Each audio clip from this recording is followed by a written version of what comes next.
టోకెన్లో రాత్రి 1 గంటల క్రితం 12 గంటల క్రితం అని చెప్పి 9 గంటలకు ఇచ్చారు.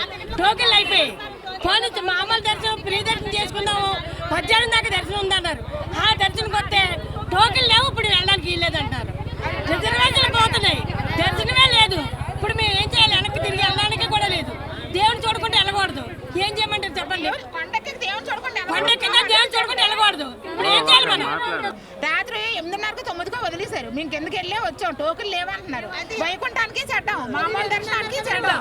మరి మా పరిస్థితి ఏంటి? ఇప్పుడు ఏ దర్శనానికి అయిపోతే మేము ట్రైన్ రిజర్వేషన్ ఆదివారం చేయించుకున్నాం. మరి మాకు ఇప్పుడు ఏ దర్శనం లేకపోతే ఎంత మాత్రం ఏమైనా మాకు ఏదో ఇప్పుడు చెయ్యాలి కదా.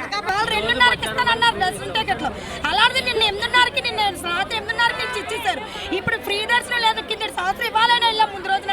ఇప్పుడు ఆ దర్శనం కూడా లేదు. ఇప్పుడు మా ట్రైన్ టికెట్లు ఏం చేసుకోవాలి? ప్రతి కౌంటర్ దగ్గర ఇదే మాట, వెళ్ళని టికెట్లు తెచ్చుకొని పంపిస్తాం అంటున్నారు. ఎవరు పంపిస్తారు అసలు?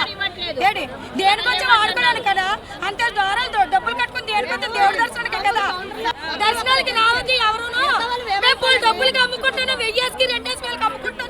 అప్పుడే చెప్పాలి. రాడమానేస్తాం కదా, 2000కి 3000కి అమ్ముకుంటాను అనేది. అప్పుడు దేనికి?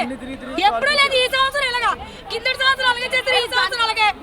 అప్పుడు రావద్దని చెప్పి పేపర్లోనే ఈ గత 4 సంవత్సరాల నుంచి ఇలాంటి దుర్మార్గం. ఎంత ఖర్చు పెట్టాలి? ఎక్కడెక్కడి నుంచి భక్తులు వచ్చాం. టికెట్ల లైన్లో ఉండమంటారు, విష్ణు మాసం అంటారు. అక్కడికి వెళ్తే 27వ తేదీ ఇస్తారంట. ఈరోజు డేట్ ఎంతండి? 22. 27 వరకు మేము ఏం చేయాలి? అదేదో ముందే చెప్పాలి కదా. తిరుపతిని ఎంత భ్రష్టు పట్టిస్తున్నారా భక్తులు? మా భక్తులతో ఆడుకుంటున్నారా? ట్రైన్ టికెట్లు వేస్ట్, రిజర్వేషన్ మా భక్తులతో ఆడుకుంటున్నారా? తిరుపతిని ఏం చేద్దామని మీరు చూస్తున్నారు? ఎంత రాజకీయమా? ఇవాళ దర్శనానికే వచ్చాం మేము. ఇవాళ లేదంటున్నారు సర్వదర్శనం. మరి జనమంతా వచ్చి ఇక్కడ ఉన్నాం మేము. ఎప్పుడెప్పటి నుంచో వచ్చి టిఫిన్లు లేవు, టీలు లేవు, మంచినీళ్ళు లేవు, ఏమి లేవు. మరి మాది పరిస్థితి. మరి ఇలా చేయటం ఎంతవరకు కరెక్ట్ టీటీడీ వాళ్ళని అడుగుతున్నాం మేము.